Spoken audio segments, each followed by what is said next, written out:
Hello friends, welcome to Johntech online classes on Johntech digital. आज हम environmental engineering start करने वाले हैं। चलिए देखिए, एनवायरमेंटल इंजीनियरिंग का जो वेटेज है हर किसी एग्ज़ाम में, चाहे वो स्टेट जेई हो, एई हो या एसएससी जेई हो, गेट, ईएस, सभी एग्ज़ाम्स में बहुत अच्छा वेटेज होता है। इसलिए इसके बारे में हमको डिटेल्ड स्टडी करनी है। देखिए, यहाँ पर एनवायरमेंटल इंजीनियरिंग में हमको क्या क्या पढ़ना है, पहले हमको यहाँ पर सब्जेक्ट ओवरव्यू लेना पड़ेगा। तो यहाँ हम एनवायरमेंटल इंजीनियरिंग में सबसे पहले हम वाटर सप्लाई स्कीम, क्लियर। इसके बाद में हम पढ़ेंगे waste water engineering. Third one solid waste management and last one air and noise pollution. देखिए, यहाँ पर हमने इन्वायरमेंटल इंजीनियरिंग का एक छोटा सा ओवरव्यू लिया है, जिसमें हम वाटर सप्लाई इंजीनियरिंग की बात कर रहे हैं, वेस्ट वाटर इंजीनियरिंग की बात कर रहे हैं, सॉलिड वेस्ट मैनेजमेंट की बात कर रहे हैं और एयर एंड नॉइज पॉल्यूशन की बात कर रहे हैं। बट सबसे ज़्यादा जो क्वेश्चंस पूछे जाते हैं, जो फ्रिक्वेंटली क्वेश्चन पूछे जाते हैं, वो यहाँ वाटर सप्लाई इंजीनियरिंग और वेस्ट वाटर इंजीनियरिंग से पूछे जाते हैं। तो इस तरह से हम कह सकते हैं कि जो मेजर पार्ट हैं इन्वायरमेंटल इंजीनियरिंग के, वो water supply scheme, water supply engineering and waste water engineering से ही क्वेश्चन यहां पर आएंगे। चलिए, तो अब हम बात करते हैं first part, water supply engineering. देखिए, यहां पर वाटर सप्लाई इंजीनियरिंग में हम क्या क्या पढ़ने वाले हैं, एनवायरमेंट्स के रिलेटेड जो भी इश्यूज़ हैं, वाटर से रिलेटेड जो भी इश्यूज़ हैं, हम उनको किस तरह से इंजीनियरिंग डील देने वाले हैं। तो यहाँ पर वाटर सप्लाई इंजीनियरिंग में हम क्या क्या पढ़ने वाले हैं, सबसे पहले उसके बारे में हम थोड़ा सा देखते हैं। चलिए, तो फर्स्ट हमारा चैप्टर होगा that will be introduction of water supply engineering. Second one is quality parameter of water. Third one is treatment of water, it means water treatment plant, किस तरह से इसके कंपोनेंट वगैरह को हम डिजाइन करेंगे। And last one is miscellaneous topic, जो भी आपका जैसे डिस्ट्रीब्यूशन सिस्टम हो गया है, इनटेक स्ट्रक्चर्स वगैरह, जिस तरह से आप और असेंबली में पढ़ोगे वो हम यहाँ पर डिस्कस करेंगे। देखिए, हर एक चैप्टर में कुछ ना कुछ आइडेंटिफाइड टॉपिक्स होंगे जहाँ से फ्रीक्वेंटली क्वेश्चन पूछे जाते हैं, तो हम उनको अच्छी तरह से समझेंगे, अच्छी तरह से लिखेंगे। और एक बात यहाँ पर समझ लीजिए कि ये एक ऑनलाइन क्लासेज है, आप अपने घर में बैठे होंगे, आपको वहाँ पर बहुत अच्छे से पढ़ना है। यहाँ हमने टाइम बचाने के लिए ये पीपीटी फॉर्मेशन तैयार किया है, बट आपको इसमें एज ए ऑफलाइन क्लासेस की फीलिंग लेनी है। यहाँ पर आपको नोट डाउन करना है कि किस तरह से हमने यहाँ पर जो पीपीटी बनाई है, आपको यहाँ पर इसको एज ए स्क्रीनशॉट लेके नहीं करना है, आपको कॉपी मेंटेन करनी है, ठीक है। चलिए, तो अब हम बात करते हैं फर्स्ट जो हमारा टॉपिक है, that is water supply engineering introduction. देखिए, यहाँ पर हम बेसिकली क्या पढ़ने वाले हैं। तो सबसे पहले हम वाटर सप्लाई इंजीनियरिंग में देख चुके हैं कि क्या क्या पढ़ेंगे, उसके बारे में हम उसके बाद में हम फर्स्ट चैप्टर इंट्रोडक्शन पर आ गए हैं। देखिए, यहाँ पर हम बात कर रहे हैं वाटर डिमांड्स की।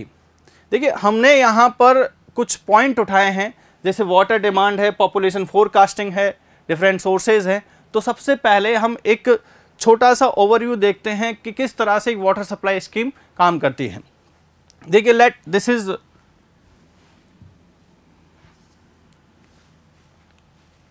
Is source of water like river, clear. यहां से जो रॉ वाटर है, उस रॉ वाटर को हमको ट्रीट करके पब्लिक तक पहुंचाना है। अब उसके लिए हमको किस किस तरह के कंपोनेंट्स का यूज करना है, कौन कौन से ऐसे इंजीनियरिंग प्रोजेक्ट्स यूज होंगे यहाँ पर। तो बेसिकली यहां से हमको रॉ वाटर को भेजना होगा कहां पर, water treatment plant. But water treatment plants पहुंचाने से पहले हमको यहाँ पर कुछ ना कुछ इंजीनियरिंग स्ट्रक्चर्स का यूज़ करना पड़ेगा, like infiltration like intake structures, ये पाइप्स हो गए हैं। इसके बाद में आपको इस वाटर को डिस्ट्रीब्यूशन सिस्टम के थ्रू कम्युनिटी में भेजना है, सिटी में भेजना है। तो इसके लिए सबसे पहले हमको ये देखना होगा कि वाटर, हमारा मेन कंसर्न क्या है कि वाटर ट्रीटमेंट प्लांट में जो भी कंपोनेंट्स हैं उनको हमको डिज़ाइन करना है, वाटर को ट्रीट करना है। तो यहाँ पर वाटर ट्रीटमेंट प्लांट जो है इसमें कौन कौन से कंपोनेंट लगने वाले हैं। दूसरी बात, जो वाटर है वो जो पब्लिक तक जा रहा है, लोगों तक जा रहा है, उसकी क्वालिटी कैसी होनी चाहिए। तो यहाँ पर हमको एक सिस्टम डिज़ाइन करना है। तो सिस्टम डिज़ाइन करने से पहले हमको ये देखना होगा कि यहाँ पर इस सिस्टम पर लोड कितना आने वाला है। अब उस लोड को कैलकुलेट करना है। तो लोड बेसिकली कैसे कैलकुलेट होगा, यहाँ हम बात कर रहे हैं कि जैसे आप सिंपली एक बीम डिज़ाइन करते हो तो बीम पर कौन कौन से लोड आने वाले हैं, उन लोड्स को पहले कैलकुलेट करते हो। तो वैसे ही हम वाटर ट्रीटमेंट प्लांट पर कितना लोड आने वाला है कि यहाँ एक सिटी में कितना पानी पहुँचेगा पर डे, उस क्वांटिटी को हमको कैलकुलेट करना होगा। That is called as water demand, कि एक सिटी में या एक किसी पर्टिकुलर एरिया में कितना पर डे लीटर पानी पहुंच रहा है, उसको हमको क्या बोलेंगे, उसको हम क्या बोलेंगे, वाटर डिमांड। क्लियर। दूसरी बात है, अब ये जो वाटर डिमांड है it is the function of population. उस टाइम पर उस जगह पर कितनी पॉपुलेशन प्रेजेंट है उसका एक फंक्शन है।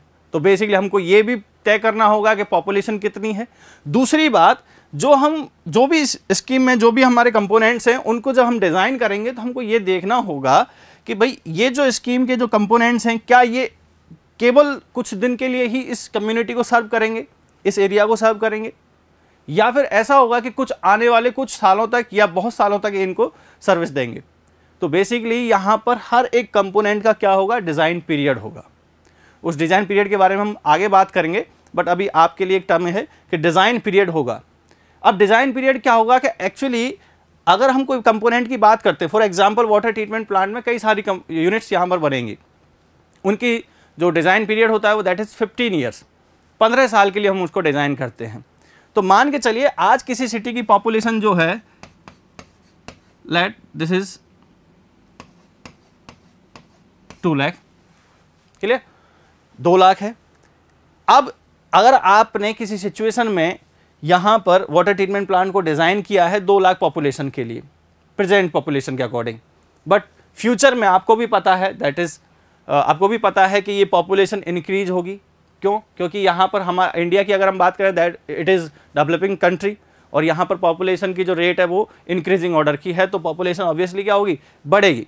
तो बढ़ेगी, मान के चलिए आने वाले नेक्स्ट 30 ईयर्स में ये पॉपुलेशन बहुत ज़्यादा हो जाती है, late this is 30 lakh.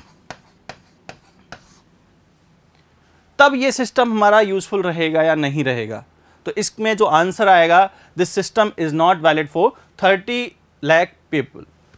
Clear. तो यहां पर एक फेलियर आ जाएगा। तो इसलिए हमको क्या करना होगा कि यहां 30 साल में पॉपुलेशन 2 लाख से बढ़कर 30 लाख हो गई है, इसको हमको क्या करना पड़ेगा, कैलकुलेट करना पड़ेगा। और जो प्रोसेस है कैलकुलेशन की, that is called population forecasting. Clear. अब यहां पर हम बात करते हैं different sources of water supply.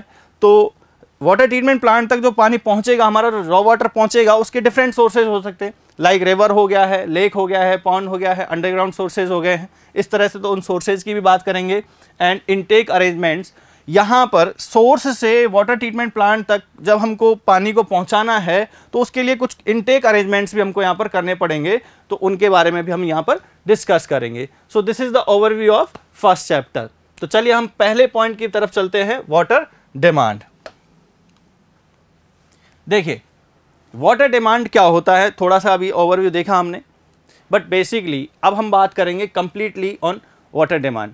तो वाटर डिमांड क्या होता है, किसी भी पर्टिकुलर एरिया में जितने भी लोग रह रहे हैं उन तक पानी पहुंचने वाला है। हमारा मेन काम क्या है कि हर आदमी की पानी की जो ज़रूरत है उसको पूरा किया जाए, उसके लिए पोर्टेबल वाटर, होलसम वाटर पहुंचाया जाए, उसको हर तरह से ट्रीट किया जाए। बट ट्रीटमेंट करने से पहले हमको ये पता करना पड़ेगा कि उसकी डिमांड कितनी है। तो उस वाटर डिमांड को ही हमको यहाँ पर जानना है कि किस तरह से उसको कैलकुलेट किया जाता है, कौन कौन सी वाटर डिमांड्स होती हैं। तो देखिए यहाँ पर एक पर्टिकुलर एरिया में, कम्युनिटी में, ऐसा तो है नहीं है कि किसी पर्टिकुलर फील्ड में ही वाटर को यूज़ किया जा रहा है। एक पर्सन जो होता है वो वाटर को इनडायरेक्टली और डायरेक्टली कंज्यूम करता है। डायरेक्टली कैसे कंज्यूम करेगा? अगर हम बात करते हैं खाने की या पीने की, नहाने धोने की, तो वहाँ पर वो उस वाटर को क्या कर रहा है? डायरेक्टली कंज्यूम कर रहा है। बट अगर हम बात करें कि किसी भी प्रोडक्ट को वो यूज़ कर रहा है, तो प्रोडक्ट बन के आएगा, तो उसके प्रोडक्शन या मैन्युफैक्चरिंग में जो वाटर यूज़ हुआ है वहाँ पे भी वाटर यूज़ हुआ है किसी भी चीज़ को उसको बनाने के लिए, तो वहाँ पर क्या होगा? उसने उस वाटर का इनडायरेक्ट यूज़ किया है। तो बेसिकली एक दिन में एक पर्सन कितना वाटर कंज्यूम करता है डायरेक्ट एंड इनडायरेक्ट वे से, वो उसका क्या होता है? वाटर डिमांड होता है। अब हमने यहाँ पर यूज़ ऑफ वाटर के अकॉर्डिंग हमने यहाँ पर वाटर डिमांड्स को क्या कर दिया है? कैटेगराइज कर दिया है। बेसिकली कहाँ कहाँ पर वाटर यूज होगा उसके अकॉर्डिंग हमने वाटर डिमांड्स को कैटेगराइज कर दिया है। So first one is domestic water demand. देखिए नाम से ही पता लग रहा है कि डोमेस्टिक वाटर डिमांड होता क्या है। जैसे पानी को आप घरों में यूज़ करते हो, घरों में जैसे आप खाने के लिए, नहाने के लिए, drinking, cooking, bathing, washing etcetera, इन सब के लिए जहाँ जहाँ पर भी आप पानी को यूज़ करते हो, that is called as domestic water demand. अभी केवल हम इसको एक डेफिनेशन के तौर पर देख रहे हैं, क्वांटिटेटिव रिप्रेजेंटेशन नहीं दे रहे हैं कि ये क्या है, वाटर डिमांड किस तरह से कैलकुलेट की जाएगी। बस अभी हम देख रहे हैं कि वाटर डिमांड होगा क्या? नीड। तो वाटर डिमांड क्या है? एक्चुअली वाटर नीड को ही हम क्या कह रहे हैं? Water demand. नाम से पता लग रहा है डोमेस्टिक वाटर डिमांड, तो डोमेस्टिक पर्पज में जहां जहां वाटर यूज हो रहा है that is called as domestic water demand. Second one is industrial water demand. यहां पर किसी भी प्रोडक्ट की मैन्युफैक्चरिंग के लिए इंडस्ट्री सेटअप हुई है, तो इंडस्ट्री में जहां जितना पानी यूज हो रहा है किसी प्रोडक्ट को बनाने के लिए, उसको हम क्या बोलेंगे? Industrial water demand. Next one is institutional and commercial water demand. Institutional area, commercial areas में भी क्या होता है? वाटर का यूज होता है, तो उस डिमांड को हम क्या बोलेंगे? Institutional and commercial water demand. Now demand for public uses. Public uses में भी क्या होता है? पानी की ज़रूरत होती है। जैसे आप वॉशिंग ऑफ रोड, गार्डनिंग, जो पब्लिक गार्डन्स होते हैं उनमें पानी देने के लिए भी पानी की ज़रूरत पड़ती है, तो यहाँ पर उस डिमांड को हम क्या बोलेंगे? Demand for public usage. Next है water required to compensate losses in theft and waste. यहाँ पर आपको भी पता है कि अनऑथराइज कनेक्शन की वजह से हम मॉनिटर नहीं कर पाते कि कितना पानी कंज्यूम किया जा रहा है कस्टमर के द्वारा। दूसरी बात, कई बार पाइपलाइंस में लीकेज होता है बैड कनेक्शंस प्लम्बिंग की वजह से, तो वहाँ से भी लॉस ऑफ वाटर होता है, तो उसको भी हमको अकाउंट में लेना पड़ेगा। अदरवाइज क्या होगा? जो क्वांटिटी हम कैलकुलेट करेंगे वो रिक्वायर्ड क्वांटिटी से कम हो जाएगी और फेलियर हो जाएगा। इस वजह से हमको हर तरह के लॉस को भी क्या करना है? कंपनसेट करना है। इसके लिए हमने एक अलग से क्या कर दी? यहाँ पर डिमांड बना दी है, water required to compensate losses in theft and waste.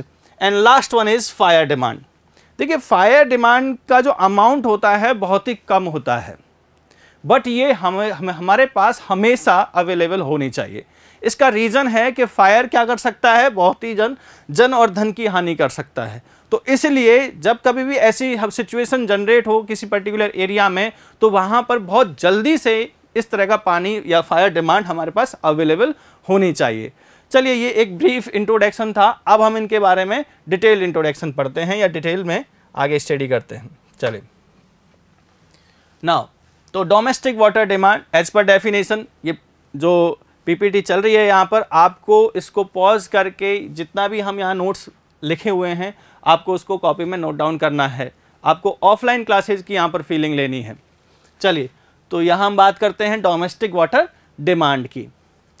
तो डेफिनेशन में क्या लिखा हुआ है? Domestic water demand includes the water required in private buildings for the purpose of drinking, cooking, bathing and etc. जो भी है। तो इस तरह से यहाँ पर क्या कहा है इसने? हमने क्या लिखा हुआ है यहाँ पर कि water required for the drinking, cooking, bathing, washing purpose etc.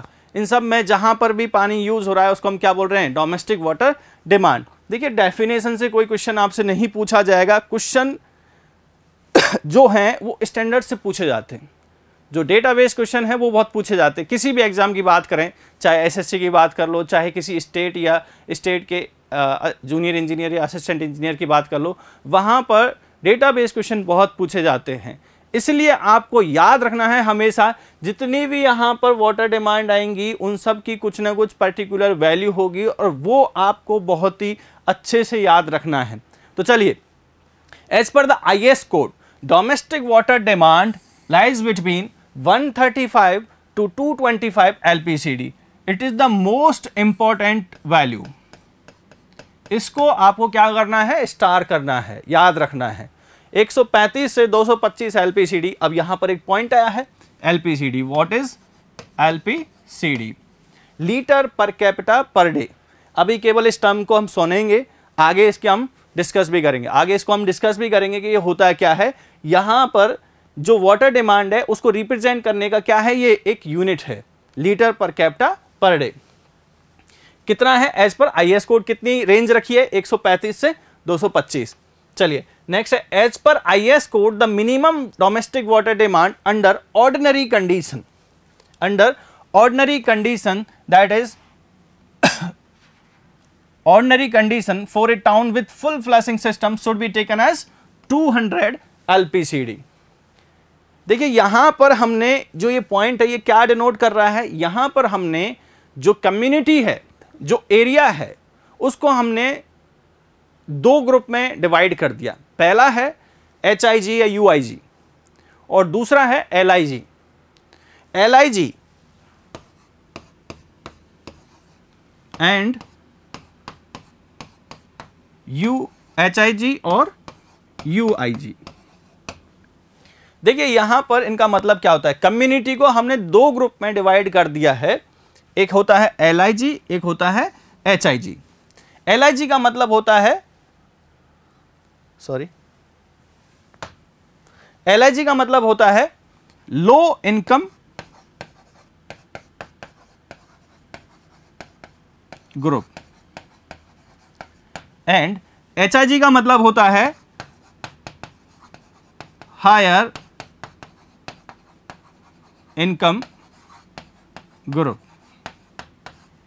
ठीक है, अब यहां पर इस कम्युनिटी के दो ग्रुप बनाए हैं, उनको कैसे डिफरेंशिएट किया जाएगा। बेसिकली यहां पर हमने लिखा है द फुल फ्लशिंग सिस्टम। अगर जिस घर में फुल फ्लशिंग सिस्टम है उसको हम कह देते हैं कि ये एक HIG है। HIG का मतलब हायर इनकम ग्रुप है या अपर इनकम ग्रुप है। वैसे ही अगर जिस घर में फुल फ्लशिंग सिस्टम नहीं है, पार्शियली सिस्टम है, इस तरह का कुछ है, तो वहां पर हम उसको बोलेंगे लो इनकम ग्रुप। अब यहां पर ये full flushing system, partially flushing system, ये बेसिकली यहां पर इस कम्युनिटी को डिफरेंशिएट करने के लिए बनाया गया है कि फुल फ्लशिंग सिस्टम होगा तो ऑब्वियसली वाटर की जो रिक्वायरमेंट है वो बहुत ज़्यादा बढ़ जाती है, अगर नहीं है तो वहाँ पर पानी क्या हो जाएगा, कम कंज्यूम होगा। तो इसीलिए जो लिमिट्स रखी गई हैं HIG में, मतलब हायर इनकम ग्रुप में जो रखा है वो है 200 LPCD, but for the LIG colonies, low income group colonies should be taken as 135 LPCD। अगर HIG की बात करेगा तो आपको यहाँ पर कितना लिमिट रखना है, 200 LPCD। बट अगर हम बात करें LIG की तो कितना हो जाएगा मिनिमाइज होकर, 135 LPCD। क्लियर। और ये पॉइंट बहुत इंपॉर्टेंट है, जितने भी पॉइंट यहाँ लिखे हुए हैं, न्यूमेरिकल वैल्यूज जो लिखी हुई हैं, that are most important points.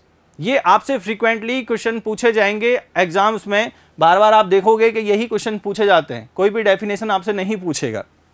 चलिए तो बात करते हैं हम। यहाँ पर पहला पॉइंट हमने देख लिया कि एक IS कोड ने एक रेंज बनाया है, वो कितना है 135 to 225। दूसरा जो पॉइंट बनाया है IS कोड ने वो क्या है कि इसको कम्युनिटी डिफरेंशिएट कर दिया इसने HIG और LIG में। तो HIG के लिए तो इसने रख दिया कितना 200 और LIG के लिए कितना रख दिया 135 LPCD। चलिए नेक्स्ट पॉइंट क्या है, अगर हम बात करें, जो नेक्स्ट पॉइंट की हम बात कर रहे हैं, the total water consumption is near about 50 to 60% of total water requirement. देखिए यहां पर क्वेश्चन किस किस तरह से पूछा जा सकता है, उसी हिसाब से मैंने ये सारे पॉइंट बनाए हैं। पहला क्वेश्चन जो आता है, पहले क्वेश्चन की अगर बात करें कि डोमेस्टिक वाटर डिमांड की रेंज क्या होती है, तो वो रेंज का क्वेश्चन वहां से आप क्लिक कर सकते हो, 135 to 225। अगर आपसे पूछ लिया जाए कि भाई मिनिमम वैल्यू कितनी होती है, दैट इज 135, हाईएस्ट वैल्यू कितनी होती है 225। अगर आपसे पूछ लिया जाए कि LIG कॉलोनी के लिए कितनी होती है तो 135। और अगर आपसे पूछ लिया जाए कि हायर इनकम ग्रुप या colony which have full flushing system, उसके लिए कितना होगा 200 LPCD। उसी तरीके से आपसे ये भी पूछा जा सकता है कि जो टोटल वाटर डिमांड आएगी, टोटल वाटर डिमांड का मतलब क्या है कि जितने भी हमने अभी इससे पहले वाली स्लाइड में जो देखा था कि 6 तरह की डिमांड के बारे में बात की थी, अगर इन सबको ऐड कर दिया जाए तो हमारा क्या आ जाएगा, टोटल वाटर डिमांड आ जाएगा।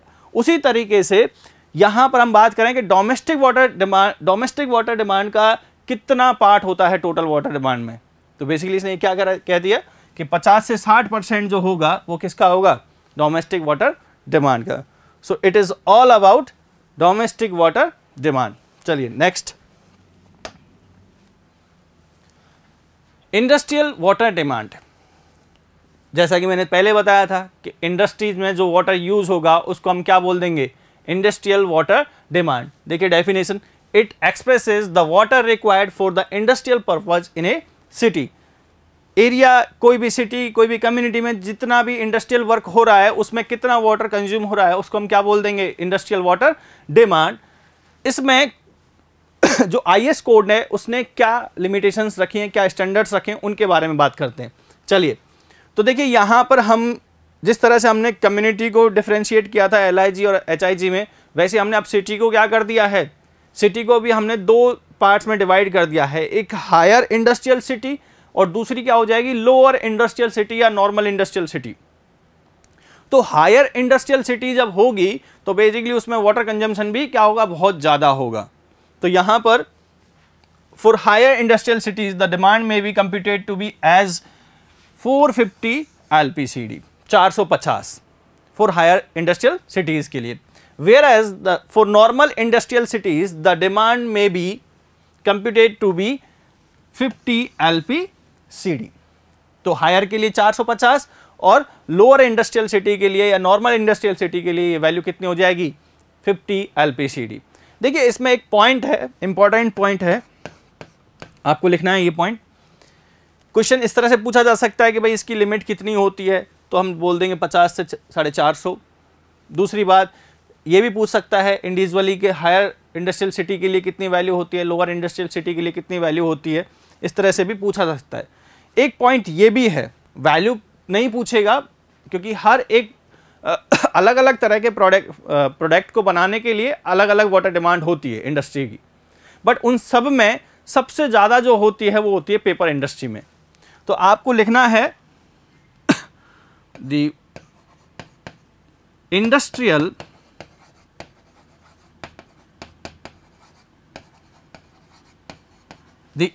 Water demand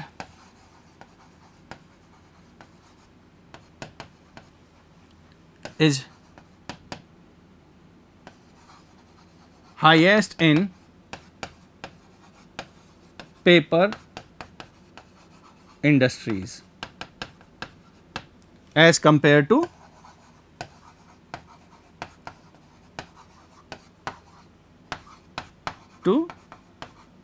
other। Clear? Same amount of production के लिए अगर हम पेपर और किसी दूसरे प्रोडक्ट की बात करें, जैसे स्टील की बात करते हैं, सेम अमाउंट है, तो यहाँ पर पेपर इंडस्ट्री ज़्यादा यूज़ करेगी बजाय steel industry. Clear? So this is all about industrial water demand. चलिए next, institutional and commercial water demand. देखिए यहाँ पर इंस्टीट्यूशनल और कॉमर्शियल वाटर डिमांड के बारे में बात कैसे कर रहे हैं हम। जैसे आपको पता है एक सिटी में स्कूल्स भी होते हैं, किसी एक पर्टिकुलर एरिया में स्कूल्स भी होंगे, हॉस्पिटल्स भी होंगे, होटल्स भी होंगे, रेस्टोरेंट्स भी होंगे। तो उन जगह पर क्या होगा, पानी कंज्यूम होगा, वाटर की रिक्वायरमेंट होगी। तो उस रिक्वायरमेंट को हम क्या बोलेंगे, institutional and commercial water demand. यहाँ पर भी इसी तरह से यहाँ पर IS कोड की कुछ लिमिटेशंस हैं, कुछ स्टैंडर्ड्स हैं जो यहाँ पर दी गई हैं। जैसे हमने डोमेस्टिक वाटर डिमांड में पढ़ा था, इंडस्ट्रियल वाटर डिमांड में पढ़ा था, वैसे के वैसे ही यहाँ पर दी गई हैं। सो क्या लिखा हुआ है, on an average a per capita demand of 20 LPCD usually considered to be enough to meet the such commercial and institutional water demand. मतलब जब आप कैलकुलेशन करोगे टोटल वाटर डिमांड की, तो इसको असाइन करने के लिए, इसके लिए आप कितना पानी उसमें ऐड कर दोगे, 20 LPCD। 20 LPCD वाटर जो है institutional and commercial water demand के लिए आप क्या कर सकते हो, ऐड कर सकते हो। बट अगर आपसे दूसरे तरीके से भी क्वेश्चन पूछा जा सकता है कि बेसिकली यहाँ पर इसकी जो वैल्यू है वो मैक्सिमम कितनी हो सकती है। जैसे हमने हायर इंडस्ट्रियल एरिया और लोअर इंडस्ट्रियल एरिया, वैसे ही हम इसको भी डिफ्रेंशिएट कर सकते हैं, low commercial area and higher commercial area. तो ये जो 20 है ये क्या है, ये आपको रखनी है, तो ये किसके लिए बोलेंगे, इसको हम लो कमर्शियल एरिया के लिए। वैसे ही अगर इसकी वैल्यू को इंक्रीज किया जाए, अगर कॉमर्शियलाइजेशन बहुत ज़्यादा है किसी पर्टिकुलर सिटी में, तो इसकी वैल्यू ऑब्वियसली बढ़ेगी। तो कितनी बढ़ेगी वही हमको बताना है, और दैट विल बी 50 LPCD। कितना हो जाएगा, हाई कमर्शियल एरिया में कितना हो जाएगा, ये 50 LPCD हो जाएगा। तो इस तरह से क्वेश्चन आपसे पूछा जाएगा। डेफिनेशन उसके नाम से ही पता लग जाती है, लेकिन इसके रिगार्डिंग जितने भी इंपॉर्टेंट पॉइंट हैं वो आपको बहुत अच्छे से याद रखने हैं। क्लियर। चलिए next. Now demand for public uses, पहले बता चुका हूं पब्लिक यूजेज के लिए क्या डिमांड होती है, किस तरह से इसको डिफाइन किया गया है। आपको भी पता है कि पब्लिक गार्डन्स होते हैं, रोड्स होते हैं, इन सब को हम क्या करते हैं, इनमें कहीं ना कहीं पानी को यूज़ करते हैं। पब्लिक गार्डनिंग के लिए, उसके इरिगेशन के लिए हमको क्या चाहिए कि पानी की ज़रूरत पड़ेगी। दूसरी बात, वॉशिंग ऑफ रोड होता है। कई जगह आप एक सार्वजनिक क्या लगाते हो, पानी टैंक भी लगाते हो, तो वो भी पब्लिक यूज़ है, उसमें भी पानी यूज़ हो रहा है। तो इस तरह से जहाँ पर भी आप पब्लिक सर्विस में पानी को यूज़ कर रहे हो उसको हम क्या बोलेंगे, पब्लिक यूज़ बोलेंगे। और यहाँ पर जो डिमांड होगी, जो रिक्वायरमेंट होगा, उसको हम क्या बोलेंगे, डिमांड फॉर पब्लिक यूजेज। ये जो है ये थोड़ी सी इंपॉर्टेंट है, इट इज़ क्वाइट इंपॉर्टेंट। इसमें एक पॉइंट आएगा, देखिए, a nominal amount not exceeding 5% of total water consumption may be provided to meet this demand. मतलब 5% से ज़्यादा। अब ये 5% किसका है, ये भी ध्यान रखने वाली बात है। ऐसा तो है नहीं है कि 5% लिखने से बस हमारा आंसर क्लियर हो गया।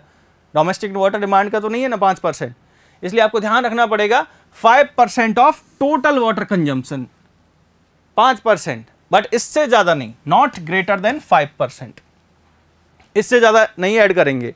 ये तो हो गई इसके परसेंटेज की बात।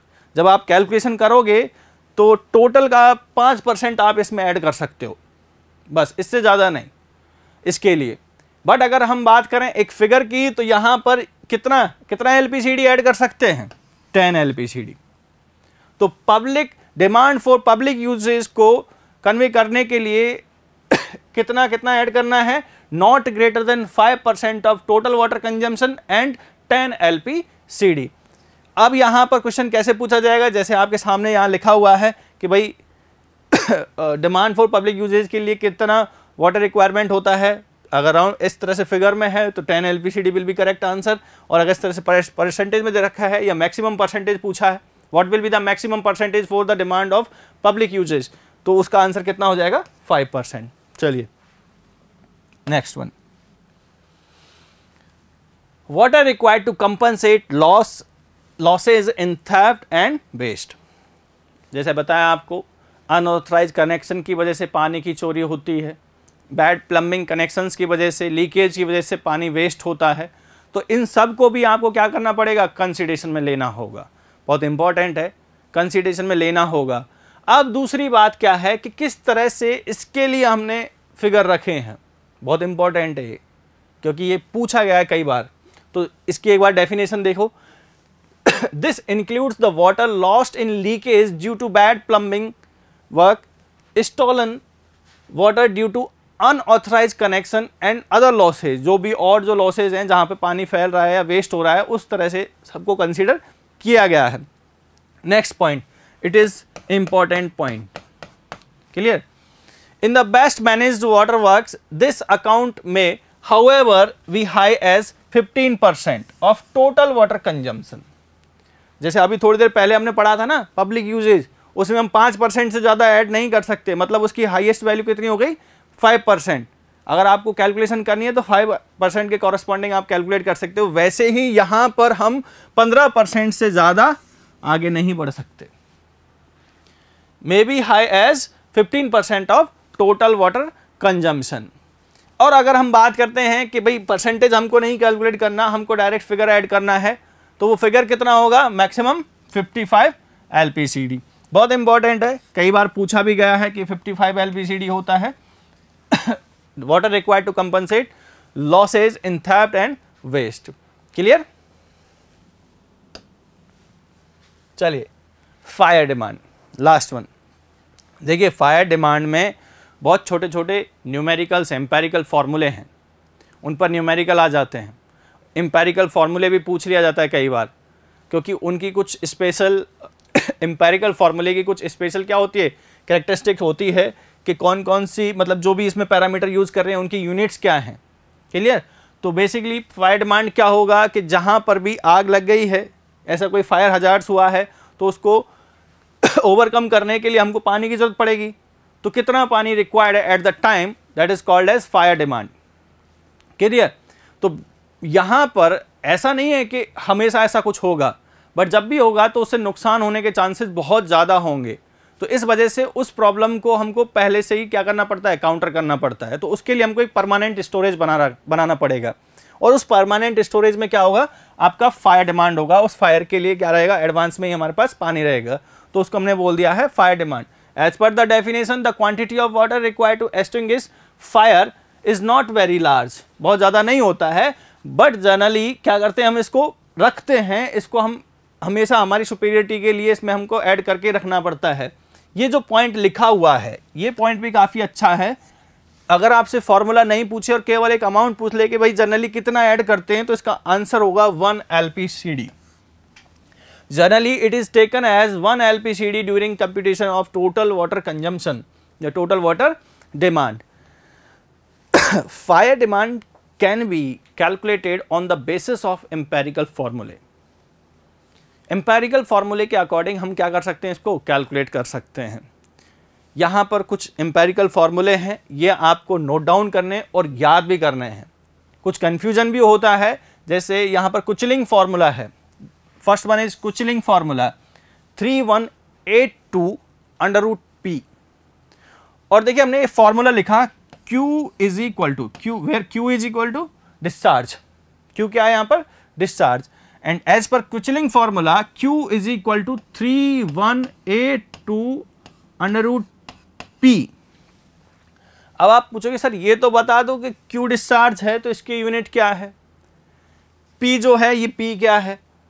तो ये एम्पेरिकल फॉर्मूले हैं, यहां से क्वेश्चन पूछा जा सकता है, यूनिट भी पूछी जा सकती है। जो JE exam, JE level exams हैं, उनमें छोटे छोटे कई बार क्वेश्चन आ जाते हैं इस तरह के कि इस फॉर्मूले में इस वैल्यू, इस पैरामीटर की यूनिट क्या है। तो यहां P is population, population in thousands. Population किस में है, यहां पर थाउजेंड्स में है। And Q is equal to discharge, discharge और किस में होगा, लीटर पर मिनट में। एम्पेरिकल इसीलिए है कि पैरामीटर किसी और यूनिट में पुट करोगे, आंसर किसी और यूनिट में आएगा।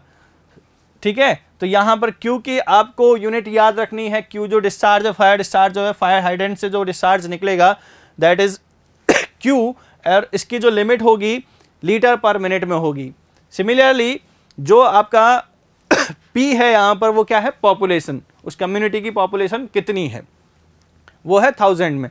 तो ये तो आपको एक पता लग गया होगा कि जो फायर डिमांड है वो किसका फंक्शन है, पॉपुलेशन का। किसका फंक्शन है, पॉपुलेशन का। ऑब्वियसली यहाँ जो जितनी भी डिमांड हम बात कर रहे हैं, फायर डिमांड ही नहीं, जितनी भी हमने डिमांड्स की बात की है, वो जितनी भी डिमांड की हमने बात की है, वो सारी की सारी किसकी फंक्शन होंगी, पॉपुलेशन की फंक्शन होंगी। वो आगे हम फैक्टर्स में देखेंगे। चलिए नेक्स्ट है फ्रीमैन्स फार्मूला। फ्रीमैन्स फार्मूले में भी यूनिट सेम रहेंगी। Q is in litre per minute, P is in 1000। 1000 का मतलब किस तरह से वैल्यू पुट करनी है, मान के चलिए 1 लाख पॉपुलेशन है किसी सिटी की, और उसके लिए आप फायर डिमांड कैलकुलेट करना चाहते हो, फायर डिस्चार्ज कैलकुलेट करना चाहते हो, तो Q is equal to as per Kuichling formula 3182 under root P। तो वैल्यू क्या पुट करोगे यहाँ पर, P इज इन 1000। तो कितना 1000 है, 1 लाख को हम 1000 में कितना लिख सकते हैं, 100,000। कितना 1000 हो गया, 100। तो P की जगह आप यहाँ वैल्यू पुट करोगे 3182 under root 100। Value will be 31820 litre per minute. इस तरह से आपको ये क्वेश्चन सॉल्व करना है। क्वेश्चन भी, न्यूमेरिकल प्रॉब्लम भी आ सकती है। चलिए बात करते हैं फ्रीमैन्स फार्मूला की। देखिए फ्रीमैन्स फार्मूले में थोड़ा सा कंफ्यूजन है। एस्केगर, एज पर द एस्केगर जो बुक है हमारी, ये फार्मूला लिखा हुआ है, बट एनपीटीईएल की साइट में ये फार्मूला थोड़ा सा अलग होता है।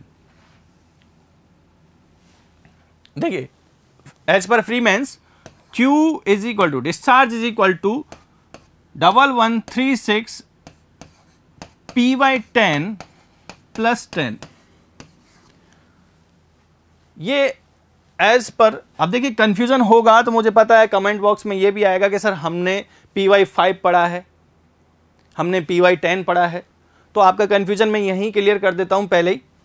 ये है एज पर गर्ग, लेकिन एनपीटीईएल की साइट पे, एनपीटीईएल की साइट पर ये वैल्यू है 1136.5 Py5 प्लस 10। ये as per NPTEL. So confuse नहीं होना है, ये दोनों ने अलग अलग वैल्यू दे रखी है, बट एग्जाम्स में इसको करेक्ट करता है। ठीक है, एसके गर्ग बुक को फॉलो करता है, इसलिए दिस वैल्यू इज करेक्ट। आप दोनों को याद रख सकते हो, बट उसमें सोर्स का आपको पता होना चाहिए, but this is correct answer. चलिए नेक्स्ट है national board of fire underwriter formula.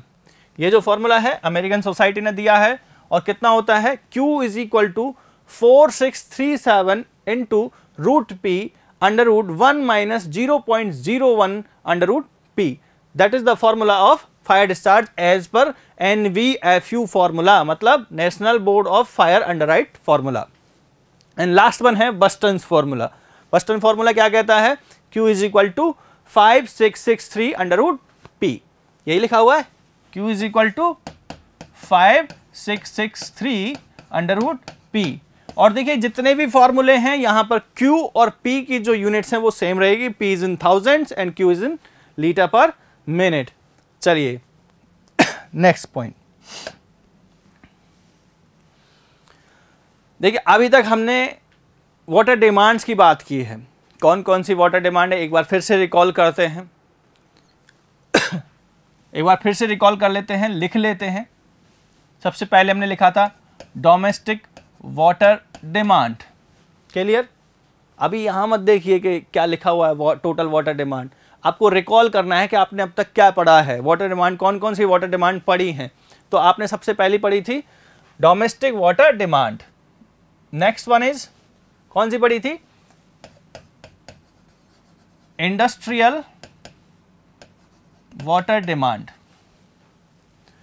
Next one institutional and commercial.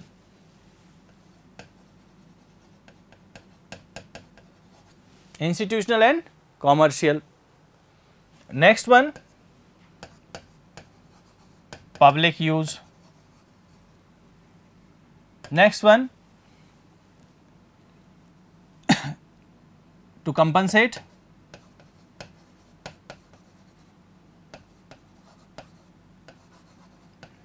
losses and last one is fire demand। Clear? तो ये 6 डिमांड आपने अभी तक पढ़ी है। और अब जो इसमें पॉइंट लिखा हुआ है that is total water demand. देखिए टोटल वाटर डिमांड क्या है, it is the sum of all type of demands. अगर इन सभी डिमांड्स को हम ऐड कर दें तो हमको पता लग जाएगा कि एक सिटी में हम सारे पर्पस को सॉल्व करने के लिए, किसी पर्टिकुलर एरिया में हम सारे पर्पस को सॉल्व करने के लिए कितने पानी को भेज रहे हैं या उस सिटी को कितना रिक्वायर्ड है, वाटर रिक्वायर्ड है, उसको हम क्या बोलेंगे, टोटल वाटर डिमांड। ठीक है, तो सबको हमको क्या कर देना, यहां पर इन सबको ऐड कर देना है इस तरह से। तो हमारे पास क्या आ जाएगा, हमारे पास यहां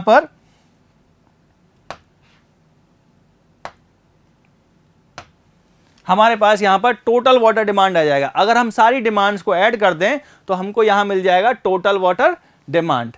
अब देखिए हम यहां पर जो क्वेश्चन पूछा जाता है कई बार इसकी भी वैल्यू पूछी जाती है कि टोटल वाटर डिमांड कितना होगा, इसकी वैल्यू कितनी होगी for Indian standards, Indian cities के लिए, इंडियन कम्युनिटीज़ के लिए टोटल वाटर डिमांड कितनी हो सकती है।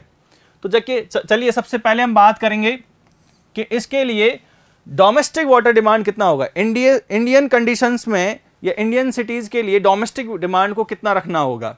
तो देखिए ऐसा तो है नहीं है कि हम लोअर इनकम ग्रुप में लाया करते हैं, अब तो हर घर में क्या है, शौचालय है, तो शौचालय में क्या होगा, फ्लशिंग सिस्टम होगा।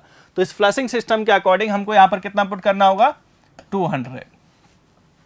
200 LPCD। अभी इससे थोड़ी देर पहले बताया था for HIG the domestic water demand is 200 LPCD। Clear. Industrial water demand, देखिए हमारे जो सिटीज़ हैं, जो एरियाज़ हैं, these are lower industrial city या normal industrial areas. Normal industrial cities के लिए कितना होगा, ये 50। Next one is institutional and commercial, तो ये भी कैसे हैं, नॉर्मल हैं, तो यहां पर कितना हो जाएगा, 20। पब्लिक यूजेज, तो पब्लिक यूजेज में कितना ऐड करना है आपको, 10। एंड टू कंपनसेट लॉसेज कितना बताया था, 55। And last one is fire, तो फायर के लिए तो कई सारे फॉर्मूले हैं, लेकिन फॉर्मूले हैं उनको, उसके लिए मैंने एक पॉइंट भी लिखाया था कि generally 1 LPCD is added to account this fire demand. तो यहां पर हम कितना ऐड कर सकते हैं, 1। अब अगर आप टोटल करके देखोगे तो कितना आ जाएगा, 200 प्लस 50 मतलब 250, 270, 280, 235, 335 एंड 336। तो यहां पर कोड ने इसकी वैल्यू दी है 335 LPCD। Clear. The total water demand in Indian condition, the total water demand for a city in Indian condition is 335 LPCD. This is the most important data. ये आपको याद रखना है। इंडियन कंडीशंस में एक सिटी के लिए टोटल वाटर कंजम्पशन कितना होगा, 335 LPCD। नाउ सबसे इंपॉर्टेंट जो आने वाले जितने भी चैप्टर्स होंगे, डिजाइनिंग पैरामीटर होंगे, उन सब में काम आएगा ये पर कैपिटा डिमांड। पर कैपिटा डिमांड, देखिए पर कैपिटा डिमांड के बारे में बात करेंगे। पर कैपिटा डिमांड क्या होता है, अब तक हम जो भी पढ़ते हुए आए हैं LPCD, अब इसकी कहानी पे आते। यहां पर जैसे लिखा हुआ है पर कैपिटा डिमांड, पर कैपिटा डिमांड का मतलब होता है कि पर पर्सन कितना वाटर कंज्यूम करेगा, उसको हम क्या बोलते हैं, पर कैपिटा डिमांड। कि एक आदमी पूरे दिन भर में पर डे कितना वाटर कंज्यूम करेगा, उसको हम बोलेंगे पर कैपिटा डिमांड। लेकिन ये बात केवल इतने तक नहीं रह जाती कि वो कंज्यूम करेगा, डायरेक्ट यूज की बात नहीं कर रहे, तो फिर किसकी बात कर रहे हैं, हम बात कर रहे हैं वो सारे पर्पज सॉल्व होने चाहिए, जितने भी पर्पज थे, डोमेस्टिक पर्पज हो गया, इंडस्ट्रियल पर्पज हो गया, इंस्टीट्यूशनल हो गया है, पब्लिक यूज हो गया है, फायर हो गया है, लॉसेज हो गए, वो सारे पर्पज सॉल्व होकर एक पर्सन के हिस्से में कितना वाटर आता है। अब ये हम कर क्यों रहे हैं, मेन पॉइंट कि हम कर क्यों रहे हैं, ये मतलब समझ में नहीं आया कि अभी क्या हो रहा है, किस तरह से पर कैपिटा डिमांड हम कैलकुलेट करना चाह रहे हैं, ये किस तरह से डिफाइन करना चाह रहे हैं। तो एक बात समझिए कि वाटर ट्रीटमेंट प्लांट हमको क्या करना है, डिज़ाइन करना है। अब वाटर ट्रीटमेंट प्लांट जब हम डिज़ाइन करेंगे तो उसके लिए हम कुछ ना कुछ डिस्चार्ज देंगे। अब डिस्चार्ज किस विहाब पर दें, हर एक जगह जाकर पानी की कैलकुलेशन करें, वाटर की कैलकुलेशन करें कि भैया इस जगह पर इतने रिक्वायरमेंट है, इस जगह पर इतना रिक्वायरमेंट है, इस जगह पर इतना रिक्वायरमेंट है। ऐसा तो पॉसिबल है नहीं है, ये फिजिबल नहीं है। तो इस वजह से हमको क्या करना है कि हमको एक रेट डिसाइड करनी है, पर कैपिटा रेट, पर कैपिटा डिमांड डिसाइड करनी है, जिससे कि हमको बस इतना सा रहेगा कि किसी भी एक सिटी में जाएंगे, उसकी पॉपुलेशन कैलकुलेट करेंगे, एस्टिमेशन करेंगे इसकी पॉपुलेशन का, और रेट हमको पता है कि भाई जनरली पर कैपिटा डिमांड इतनी होती है, तो उसके अकॉर्डिंग क्या कर देंगे हम यहाँ पर, उससे टोटल डिस्चार्ज कैलकुलेट कर लेंगे। फॉर एग्जाम्पल एक सिटी की पॉपुलेशन है 10,000, छोटी सी सिटी है, उसमें बस 10,000 लोग हैं, कोई टाउन मान लीजिए, विलेज मान लीजिए, यहाँ 10,000 लोग हैं, और इसके लिए एक आप वाटर सप्लाई स्कीम तैयार करना चाहते हो, तो सबसे पहले तो ये तैयार करना होगा कि इसमें पॉपुलेशन 10,000 है। अब पर डे एक आदमी कितना पानी कंज्यूम कर रहा है। अब यहाँ आदमी की बात नहीं होगी, यहाँ बात होगी कि इस एरिया में जितने भी प्रोजेक्ट्स चल रहे हैं, जितने भी वर्क हैं, वो सारे फुलफिल होने चाहिए। जितने भी पर्पस हैं वाटर से रिलेटेड, जितने भी पर्पस हैं वो सारे फुलफिल होने चाहिए। तो जहाँ पर भी पानी यूज होगा उसके अकॉर्डिंग हम क्या करेंगे। तो इसके लिए हमने क्या किया, एक फॉर्मूला तैयार किया। Let total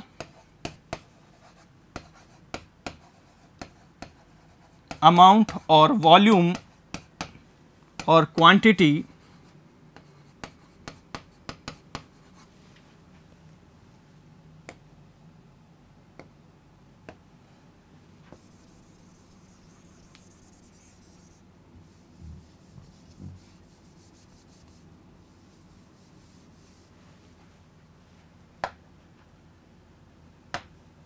total amount or volume or quantity of water required in a year in this city या in this area। इस एरिया में एक साल में कितना पानी रिक्वायर्ड है, सारे पर्पज़ को सॉल्व करने के लिए। हर एक तरह का पर्पस सॉल्व होना चाहिए, domestic purpose, industrial purpose, institutional purpose, हर तरह का पर्पस सॉल्व होना चाहिए। लेट इस एरिया में आपने टोटल अमाउंट कितना दिया, V, टोटल अमाउंट कितना है, V volume of water, late this is V litre. ये एक साल में इस एरिया में पानी गया है। चलिए, तो ये हुआ, हम बात कर रहे हैं यहाँ पर the total amount of the total volume, total quantity of water required in a year in a area। Clear. ये बात हुई है कि एक साल में इतना पानी चाहिए, तो पर डे कितना होगा फिर, तो किससे डिवाइड कर देंगे इसको हम, 365 से। तो कितना आ जाएगा कि एक दिन में कितना पानी जा रहा है इस एरिया में। उसी तरीके से अगर आपसे पूछा जाए कि भाई पॉपुलेशन कितनी है, डिजाइन पॉपुलेशन का मतलब आने वाले डिजाइन पीरियड में पॉपुलेशन बढ़कर कितनी हो जाएगी, उसकी बात कर रहे हैं हम। तो अभी तो केवल ये पॉइंट याद रखिए कि डिजाइन पॉपुलेशन होगी। तो अगर हमको पता है पॉपुलेशन इतनी है, आने वाले सालों में इतनी हो जाएगी, तो डिजाइन पॉपुलेशन से अगर मैं इसको क्या कर दूं, डिवाइड कर दूं, तो ये आपको क्या मिल जाएगा, लीटर पर डे पर पर्सन। ये मिल रहा है, लीटर अमाउंट ऑफ वाटर किस में है, लीटर में। हमने इसको 365 से डिवाइड कर दिया, क्योंकि ये जो टोटल अमाउंट था वो कितने साल के लिए था, एक साल के लिए था। तो यहां हो जाएगा ये V upon 365 into P। V है total amount of water required in 1 year in A area. तो एक साल में इस एरिया में हमको V लीटर पानी की जरूरत पड़ेगी। तो एक दिन में कितनी हो जाएगी, V बाई 365। ये एक दिन में टोटल एरिया के लिए है। अब अगर हम बात करें कि भाई पर पर्सन कितने हिस्सेदारी बन रही है, पर पर्सन या पर हेड कितना आ रहा है, तो पॉपुलेशन से, डिजाइन पॉपुलेशन से हम क्या कर देंगे, इसको डिवाइड कर देंगे। That is called as per capita demand. इसको हम क्या बोलेंगे, पर कैपिटा डिमांड। अब इसको रिप्रेजेंट कैसे करेंगे, तो यहां क्या था, लीटर, यहां क्या है, डे, और यहां क्या है, पर्सन। तो कैसे लिख सकते हैं इसको, litre per capita per day, the amount of water in liter required by one person per day, that is called as per capita demand, LPCD। इसको शॉर्ट फॉर्म में कैसे डिनोट करेंगे, LPCD। तो ये जो जितने भी हमने यूनिट्स डिसाइड की थी, जैसे डोमेस्टिक के लिए 200 LPCD एंड इंडस्ट्रियल के लिए 50 LPCD, इंस्टीट्यूशनल के लिए 20 LPCD, तो ये LPCD ये टर्म यहाँ से आई है। This is called as per capita demand. चलिए next one, factors affecting the per capita demand. देखिए थोड़ा सा ये कंफ्यूजन होता है यहाँ से। पर कैपिटा डिमांड एक तरह से क्या है, एक रेट है, रेट है। कैसे, वो भी समझ लेते हैं। लेट किसी पर्टिकुलर एरिया में एज पर द कंडीशन, जैसे भी कंडीशन बन रही है, तो वहाँ से हमने टोटल रेट, जो टोटल पर कैपिटा डिमांड हमने बनाई है, पर कैपिटा डिमांड को बोल दिया मैंने लेट स्मॉल क्यू। तो स्मॉल क्यू जो है ये है आपका 150 LPCD, कि एक आदमी को प्रत्येक दिन, एक पर्सन को हर दिन कितना पानी चाहिएगा, 150 लीटर चाहिएगा। इस एरिया की जो पॉपुलेशन है P, ये 10,000 है, 10,000 है। तो आपसे अब कहा गया है कि भाई इस एरिया के लिए आपको एक वाटर सप्लाई स्कीम तैयार करनी है। देखिए फिगर जो है बहुत छोटे हैं, बट अपने को समझना है। तो यहाँ पर रेट आपको पता है 150 LPCD एंड टोटल पॉपुलेशन आपको पता है P इज इक्वल टू 10,000। तो एक दिन में ये जो एरिया है वो कितना वाटर कंज्यूम करेगा वो आप इजीली कैलकुलेट कर सकते हो। तो V is equal to volume of water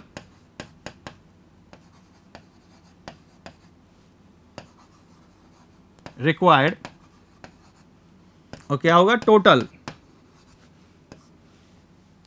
total volume of water required per day.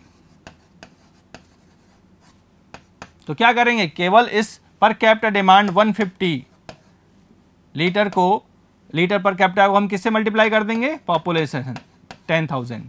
तो कितना हो जाएगा, 15 इंटू 10⁻⁶ लीटर पर डे। इस तरह से आप रेट के अकॉर्डिंग कैलकुलेट कर सकते हो। तो ये तो समझ में आ गया कि रेट है, बट इसको जो अफेक्ट करेंगे वो फैक्टर्स कौन कौन से हैं उनके बारे में बात करेंगे। साइज ऑफ सिटी फर्स्ट जो फैक्टर है, और क्योंकि इनमें से क्वेश्चन आता है तो मैंने केवल इनके नाम लिखे हैं, किस तरह से अफेक्ट करेंगे वो यहाँ पर हम समझेंगे। तो फर्स्ट जो पॉइंट है that is size of city, कि size of city, size of city से ये मतलब नहीं है कि कितनी बड़ी है, एरिया से मतलब नहीं है। यहाँ पर है पॉपुलेशन से। पॉपुलेशन जितनी ज़्यादा होगी उतनी ही ज़्यादा वाटर कंज्यूम होगा, उतना ही ज़्यादा वाटर कंज्यूम होगा।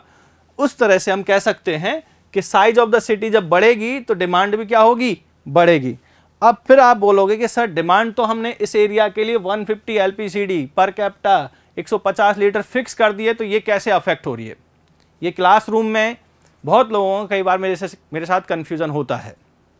तो इसलिए मैं यहाँ पर आपको इसके साथ डिस्कस करना चाह रहा हूँ कि हमने लीटर पहले से ही डिसाइड कर लिया, क्योंकि आप जब हम पढ़ते हैं तो हमारे दिमाग में पहले ही फिल्म बन जाती है कि भाई जो पर कैपिटा डिमांड है वो पहले से ही क्या रेट है। तो रेट कैसे अफेक्ट हो जाती है, जैसे आलू की रेट मान के चलिए 20 रुपये पर केजी चल रहा है, तो वो चाहे 10 किलो लो या 50 किलो लो, उससे कोई फ़र्क नहीं पड़ता है। इसका मतलब आपकी जो बात है वो बिल्कुल करेक्ट है, लेकिन हम इसको थोड़ा सा समझते हैं। तो यहाँ पर जो रेट है वो क्या है इस एरिया के लिए, as per the condition Q is equal to 150 LPCD। अब जो यहाँ पर मैंने एक पॉइंट बोला है, एज पर द कंडीशन, हमने रेट बनाई है, तो वैसे ही हमको बनाने से पहले तो हमको पता होना चाहिए ना कि क्या कौन कौन से फैक्टर्स इसको अफेक्ट कर रहे हैं। तो यहाँ पर फर्स्ट पॉइंट क्या है, साइज ऑफ द सिटी। बनाने से पहले की बात चल रही है ये कि इस पर कैपिटा डिमांड को हम किस तरह से सेट करेंगे, किस तरह से ऑर्गेनाइज करेंगे, तो उसमें कौन कौन से फैक्टर्स जो हैं वो उसको अफेक्ट करेंगे। तो फर्स्ट पॉइंट है साइज ऑफ द सिटी। तो जैसे जैसे साइज ऑफ सिटी बढ़ेगी डिमांड विल बी इंक्रीज्ड। क्या हो जाएगी, पर कैपिटा डिमांड भी क्या होगी, बढ़ेगी। इसी तरह से क्वेश्चन पूछा जाएगा आपसे, फैक्टर्स पूछा जाएगा। कई बार ESE में क्वेश्चन आया हुआ है ये कि किस तरह से पर कैपिटा डिमांड वेरी करती है। तो उसमें कुछ ऑप्शंस थे कि साइज ऑफ द सिटी पर बढ़ने पर बढ़ते हैं, स्टेटमेंट 1, स्टेटमेंट 2 क्या होगा, क्लाइमेट कंडीशन में कौन सी होगी, इस तरह से। तो साइज ऑफ सिटी बढ़ने पर कैपिटा डिमांड भी बढ़ेगी।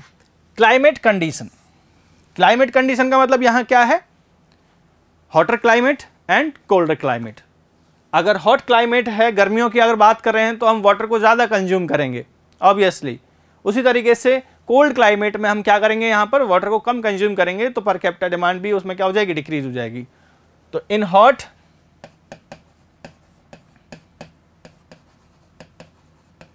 क्लाइमेट ये इंक्रीज होगी, पर कैपिटा डिमांड बढ़ेगी, एंड कोल्ड क्लाइमेट में ये क्या हो जाएगी, डिक्रीज हो जाएगी। Similarly type of gentry and habitat of people, जितने रिच या जितनी लेविश लाइफ आप जियोगे, आप जिस तरह से रह रहे हो, लिविंग स्टैंडर्ड आपका कैसा है, उसके अकॉर्डिंग जो वाटर कंजम्पशन है वो भी बदलता रहता है। सही सी बात है। अगर किसी के घर में कार है और किसी के घर में बाइक है, दोनों लिविंग स्टैंडर्ड को शो कर रहा है, कार और बाइक। एक एग्जाम्पल के लिए जनरली हम क्या कर रहे हैं, एग्जाम्पल से इसको समझने की कोशिश कर रहे हैं कि भाई किस तरह से habit of people and living type of gentry किस तरह से इसको अफेक्ट करेगा। तो जितने ज़्यादा रिच पीपल होंगे उतनी ही ज़्यादा इस वाटर को कंज्यूम करेंगे। उनके पास बड़े घर होंगे, गाड़ियाँ होंगी, गार्डन होंगे, बड़े बड़े बाथरूम्स होंगे, उन बाथरूम्स में आपके टब्स होंगी, तो उन सब में बहुत ज़्यादा पानी कंज्यूम होगा, तो वाटर डिमांड ऑटोमेटिकली क्या हो जाएगी, बढ़ जाएगी।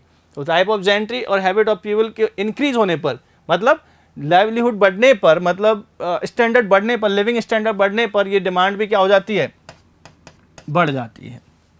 नेक्स्ट है इंडस्ट्रियल एंड कॉमर्शियल एक्टिविटीज़। जिस एरिया में इंडस्ट्रियल और कॉमर्शियल एक्टिविटी जितनी ज़्यादा होंगी उतनी ही ज़्यादा क्या हो जाएगी, वाटर डिमांड बढ़ जाएगी। चलिए नेक्स्ट है क्वालिटी ऑफ वाटर। ऑब्वियसली जितना अच्छा आपको प्रोवाइड किया जाएगा उतना ही ज़्यादा आप उसको कंज्यूम करोगे।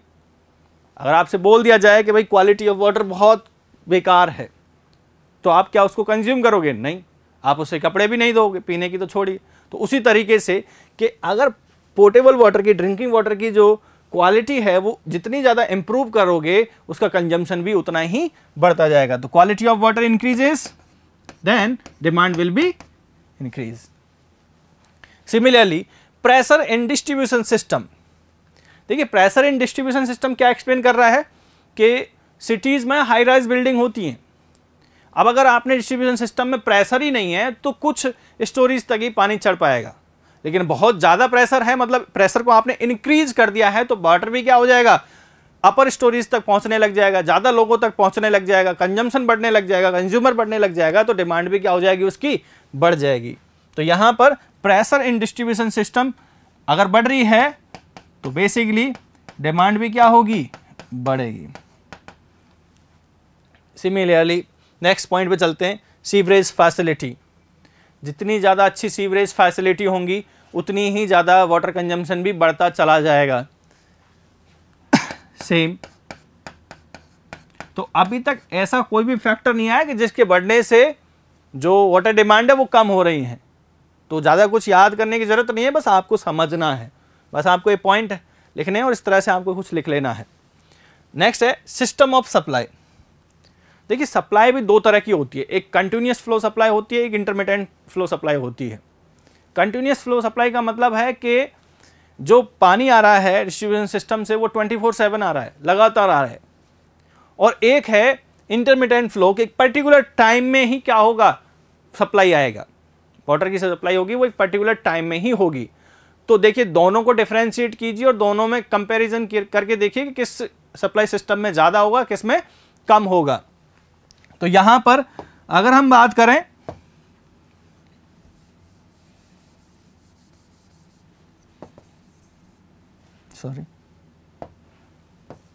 चलिए अब यहां बात करते हैं हम continuous type of flow system की। तो बेसिकली जितने 24/7 अगर आ रहा है, लगातार पानी चल रहा है 24/7,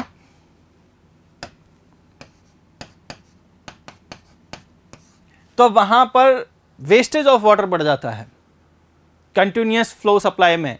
लेकिन इंटरमिटेंट में क्या होगा, इंटरमिटेंट में बेसिकली आप सजग रहोगे, आपको पता है कि इतने पीरियड तक पानी आएगा, तो आप वाटर को फुली यूटिलाइज करोगे, उसको वेस्ट नहीं करोगे। तो इस वजह से कंटिन्यूअस फ्लो सिस्टम में जो डिमांड है वो बढ़ जाती है और इंटरमिटेंट में क्या हो जाएगी, कम हो जाएगी। चलिए नेक्स्ट है कॉस्ट ऑफ वाटर। अगर आपसे कहा जाए कि आपको अगर कोई भी प्रोडक्ट है फ्री में मिल रहा है तो ऑब्वियसली उसकी डिमांड बढ़ जाएगी, लेकिन अचानक से अगर उसका कॉस्ट बढ़ा दिया जाए, कॉस्टिंग कर दी जाए उसकी, तो उसके बाद क्या होगा, उसका कंजम्पशन डिक्रीज हो जाएगा। तो वैसे ही यहाँ पर है कि अगर आप कॉस्ट ऑफ वाटर बढ़ा दोगे तो क्या होगा, डिमांड ऑफ वाटर क्या हो जाएगी, कम हो जाएगी। Now next point, method of charging and metering system. देखिए मीटरिंग सिस्टम से क्या होगा, आपके जो कंजम्पशन है उसका मॉनिटरिंग होगी। अब जितनी ज़्यादा मॉनिटरिंग होगी तो आप उतने ही ज़्यादा कॉन्शियस हो जाओगे। तो मीटरिंग सिस्टम बढ़ाने पर या मीटरिंग सिस्टम लगाने पर क्या होगा, कॉस्ट ऑफ वाटर बढ़ जाएगी। सॉरी, मीटरिंग सिस्टम लगाने पर क्या होगा, डिमांड ऑफ वाटर कम हो जाएगी। क्लियर? चलिए नेक्स्ट पॉइंट। तो ये फैक्टर्स थे जिनके अकॉर्डिंग क्या होता है, पर कैपिटा डिमांड अफेक्ट होती है। तो इस तरह से आपको जो पॉइंट पूछे गए हैं वो सारे पॉइंट आपको याद रखने, किस पॉइंट की वजह से डिमांड ऑफ वाटर बढ़ रही है, किस पॉइंट की वजह से डिमांड ऑफ वाटर कम हो रही है। चलिए नेक्स्ट पॉइंट है variation in demand. This is the most important chapter या this is the most important point in demand, water demand. देखिए यहाँ वेरिएशन की हम बात कर रहे हैं, तो वेरिएशन इन डिमांड या fluctuation in demand with respect to time, ये बहुत इंपॉर्टेंट है। तो थोड़ा सा पहले हम देखिए average daily per capita demand, average daily per capita demand क्या होता है, थोड़ी देर पहले ही हमने देखा है पर कैपिटा डिमांड, बस उसमें एवरेज और आगे लगा दिया है, कुछ ज़्यादा नहीं है। जैसे मैंने पहले भी डिफाइन किया था, total amount of water required in a city in a year that is V upon 365 into design population, that is called as average daily per capita demand. इस तरह से भी आप इसको बोल सकते हो, या आप बोल सकते हो इसको ADD। ADD का मतलब क्या हो जाएगा, एवरेज डेली डिमांड, या इसको आप बोल सकते हो एनुअल एवरेज डेली डिमांड। तो आप यहां पर इसको लिखोगे Q is equal to ADD, average daily demand. Now fluctuation की अगर हम बात करें तो पहले हम फ्लक्चुएशन की समझते हैं, बाद में इन रिलेशंस पे आते हैं। देखिए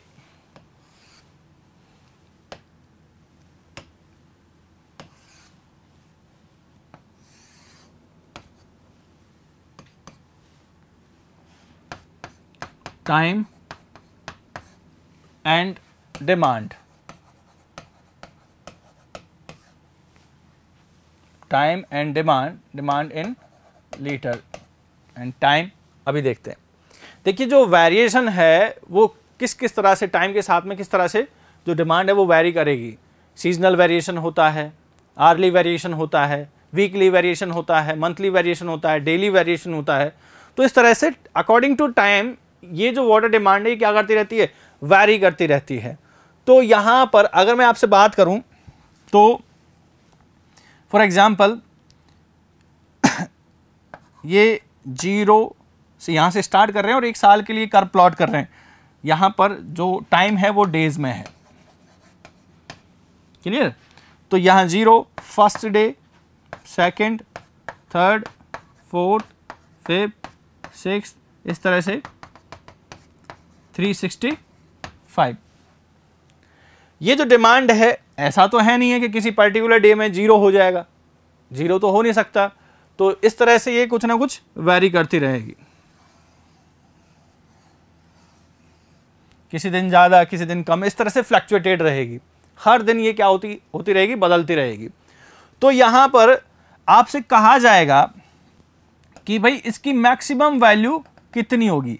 अब ये वेरिएशन को पढ़ना क्यों ज़रूरी है, जैसे हम बोल रहे हैं कि आपको वाटर सप्लाई स्कीम में कई सारे कंपोनेंट डिज़ाइन करने हैं, वाटर ट्रीटमेंट प्लांट में कई सारी यूनिट्स डिज़ाइन करनी है, और आपसे कहा गया है कि भैया एक पाइप को डिज़ाइन कीजिए जो वाटर को कन्वे कर रहा है।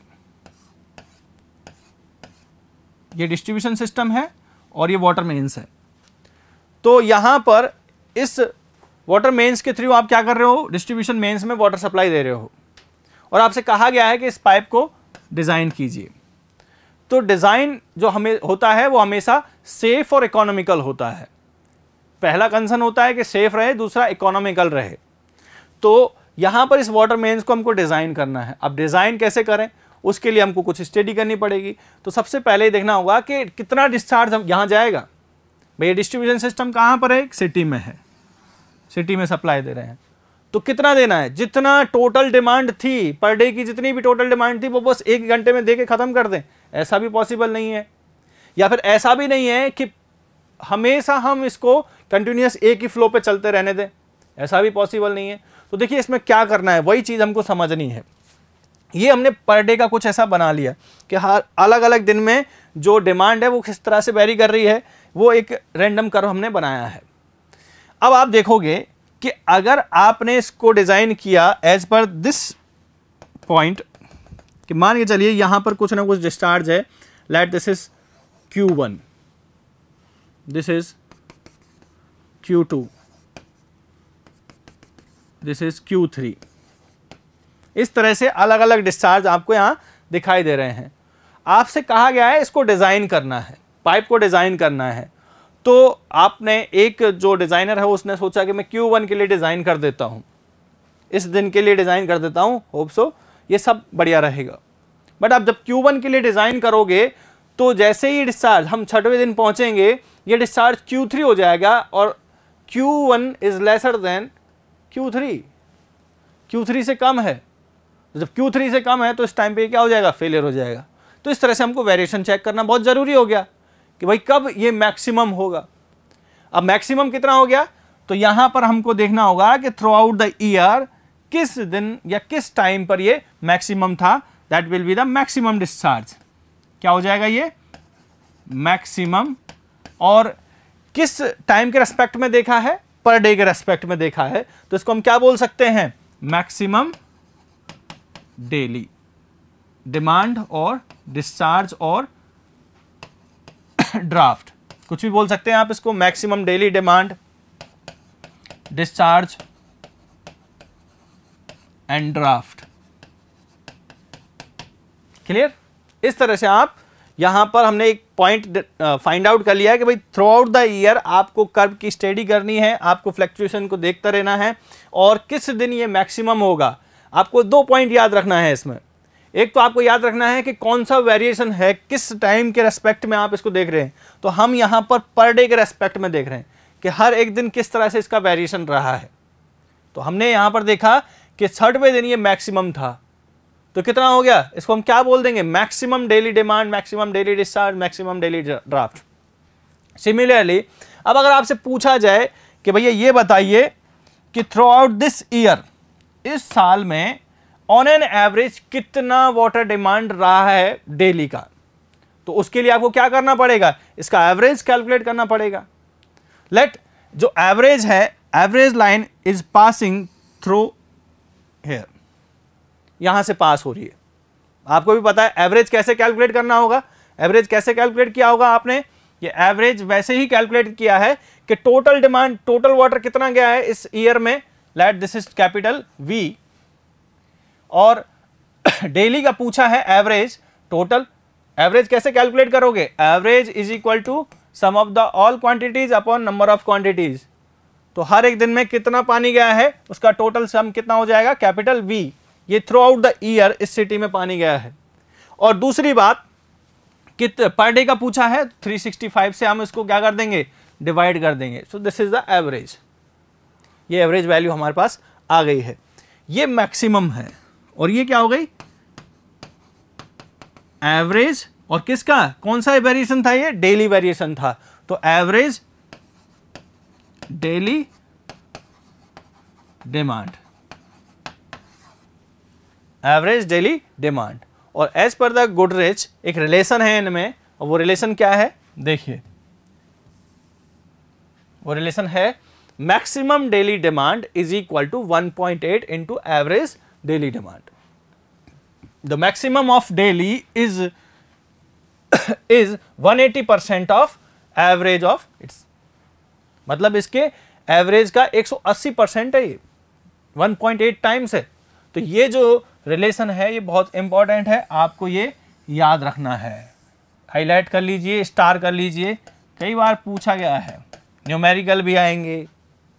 और ये सारी जो जितने भी हम रिलेशन देख रहे हैं, ये रिलेशन जितने भी हैं ये डिज़ाइन डिस्चार्ज कैलकुलेट करने के काम आएंगे। जितने भी हम कंपोनेंट पढ़ने वाले हैं फर्दर चैप्टर्स में वाटर ट्रीटमेंट प्लांट में जितने भी यूनिट्स हैं, आपके वाटर मेन्स हैं, वाटर सप्लाई सिस्टम है, कन्वेइंग जितने भी आपके यहाँ पर सिस्टम डिज़ाइन होंगे, उन सब में ये डिस्चार्ज कैलकुलेट करने के काम आएंगे। डिज़ाइन डिस्चार्ज किस तरह से यहाँ कैलकुलेट किया जाएगा।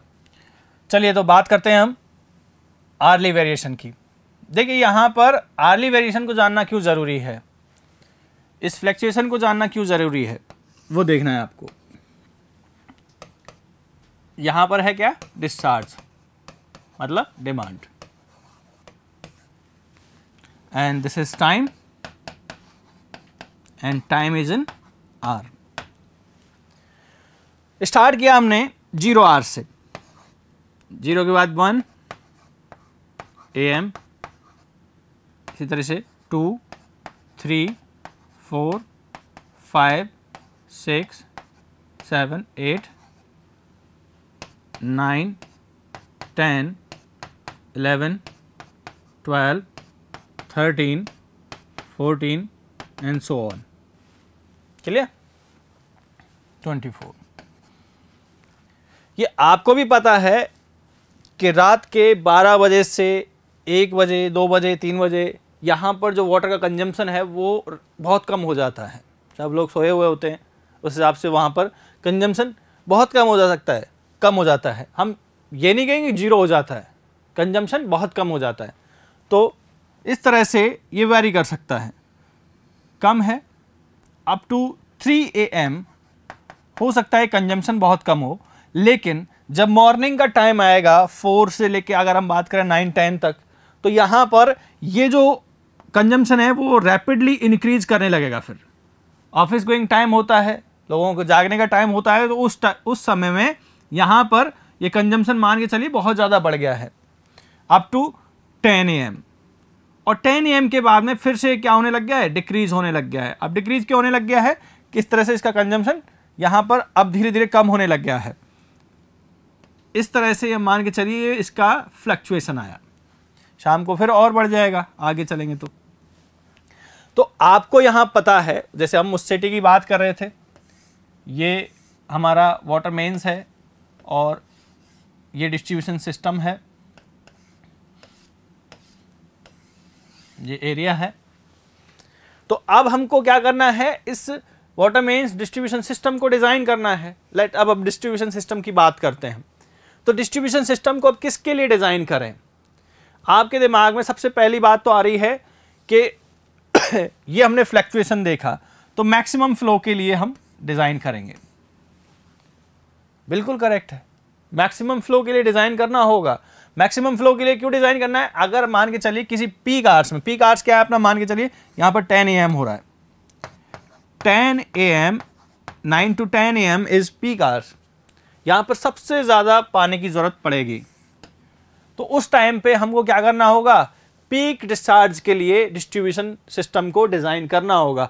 अदरवाइज क्या होगा कि मान के चलिए आपने कह दिया कि हर बार ये ऐसा नहीं होता है, डिस्चार्ज इतना नहीं बढ़ता है, 9 से 10 के बीच में डिस्चार्ज बढ़ता है, बट मैं इकोनॉमिकल करने के लिए इसको कम डिस्चार्ज के लिए डिज़ाइन करूँगा, तो उस टाइम में स्कैर्सिटी ऑफ वाटर हो जाएगा उस जगह पे, क्योंकि डिस्चार्ज क्या हो गया है, सडनली इंक्रीज हो गया है। तो डिस्ट्रीब्यूशन सिस्टम को आप मैक्सिमम डिस्चार्ज के लिए डिज़ाइन करोगे। अब इसमें एक पॉइंट आता है कि आर्ली डिस्चार्ज जो है वो किस दिन का कंसीडर करें, तो इतना सोचने की ज़रूरत ही नहीं है।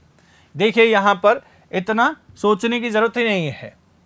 इन दोनों कर्व को थोड़ा सा गौर से देखिए, ये हमारा आर्ली है और ये हमारा डेली है।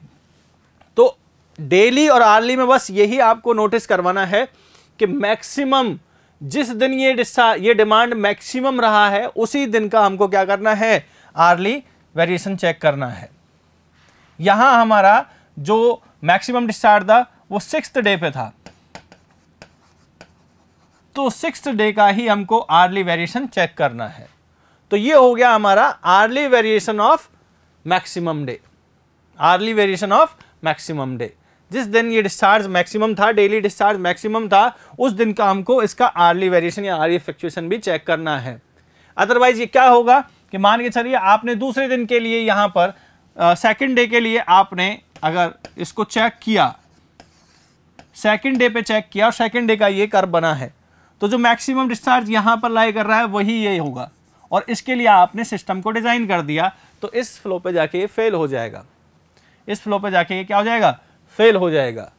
तो इसलिए हमको मैक्सिमम जो आर्ली वेरिएशन है वो उसी दिन का लेना है जिस दिन मैक्सिमम डेली डिस्चार्ज था।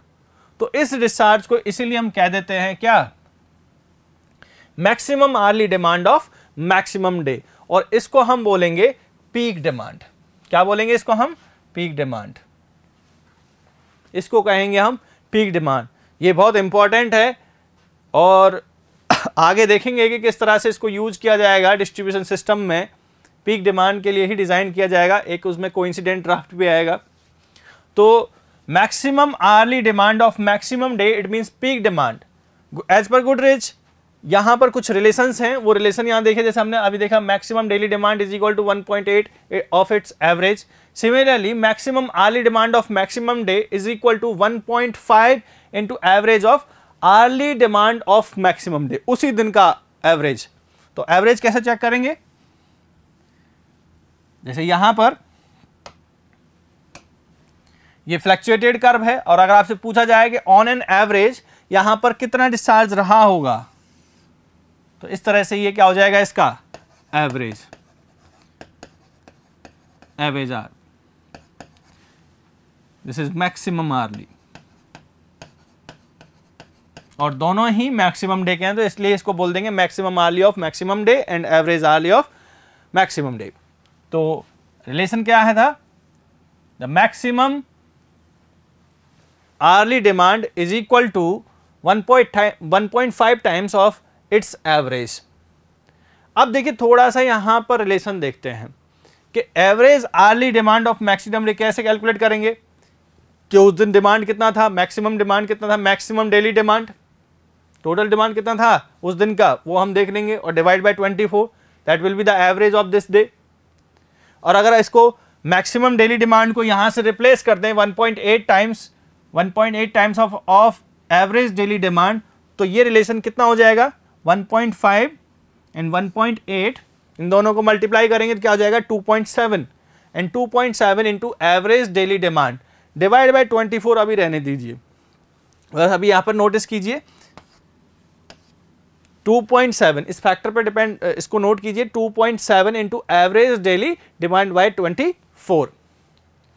एवरेज डेली को आपने क्या कर दिया है, जो एवरेज डेली था Q is equal to total water consumption in a year divide by 365, यही तो था Q, एवरेज डेली डिमांड। एक साल में इतना पानी खर्च हो रहा है, on an average per day कितना होगा, 365 से डिवाइड कर दिया, और इसको हम कह रहे हैं कि 24 से और डिवाइड कर दो, इसकी तरह इससे 24 से डिवाइड कर दो। तो अब ये क्या हो गया, अब जो एवरेज निकाला है वो आपने कौन सा एवरेज निकाल लिया, आर्ली एवरेज निकाल लिया। तो ये क्या हो गया, एवरेज आर्ली, बट किसके भी यहां पे कैलकुलेट किया है, annual average hourly demand, annual, एक साल का यहां पर आपने रेफरेंस लिया है, तो इसको हम क्या लिख देंगे, एनुअल एवरेज आर्ली डिमांड। पहले था average hourly demand of maximum day, उस दिन का एवरेज था, लेकिन अब आपने थ्रू आउट द ईयर ये एवरेज चेक किया है, तो इस तरह से ये फैक्टर कितना आ जाएगा, 2.7। तो बहुत इंपॉर्टेंट है, किसी भी फॉर्म में आपसे पूछा जा सकता है कि भाई 1.5 times average hourly demand of maximum day. Similarly इसको रिप्लेस करेंगे तो कितना हो जाएगा, 2.5 times of average daily demand by 24, और 2.7 into annual average hourly demand. So this is relationship between maximum demand and average demand, these are the fluctuation. इसी तरह से हम वीकली और मंथली भी चेक कर सकते हैं, बट इससे पहले एक एम्पेरिकल रिलेशनशिप दिया था गुडरिच ने, उस पर हम चलते हैं। चलिए next, as per the Goodrich formula, Goodrich ने पीक फैक्टर का मतलब क्या होता है, maximum demand upon average demand, केवल इतना लिखा है, maximum demand upon average demand. किसका मैक्सिमम, किसका एवरेज, तो जो वेरिएशन आप यूज कर रहे हो, डेली वेरिएशन यूज कर रहे हो, तो यहां हो जाएगा maximum daily demand upon average daily demand. अगर आप मंथली मंथली चेक कर रहे हो तो यहाँ हो जाएगा maximum monthly demand upon average monthly demand. मतलब पीक फैक्टर क्या होता है, the ratio of maximum demand upon average demand for same time variation, for same time concern. अब देखिए यहाँ पर ये जो फॉर्मूला है एम्पेरिकल है, peak factor P is equal to as per Goodrich formula P is equal to 1.8 into T की power minus 0.1। यहां से आपको कैलकुलेट करना है। Here T is in days, बहुत इंपॉर्टेंट फॉर्मूला है। अगर आप भूल भी जाते हो वो जो रिलेशन हमने लिखे हैं वो आप कैलकुलेट कर सकते हो। तो देखिए जैसे अगर पीक फैक्टर हम पर डे के लिए देखें तो maximum daily demand upon average daily demand कैसे कैलकुलेट होगा, this is peak factor P 1.8 into यहां क्या रखेंगे T इज इन डेज, तो डेली के लिए T की वैल्यू कितनी हो जाएगी 1 डे, तो 1 की पावर माइनस 0.1 दैट इज 1.8, वही आ गया। Maximum daily demand is equal to 1.8 times of average daily demand. Similarly अगर आपसे कहा जाए कि वीकली कैलकुलेट करके बताओ तो maximum weekly demand upon average weekly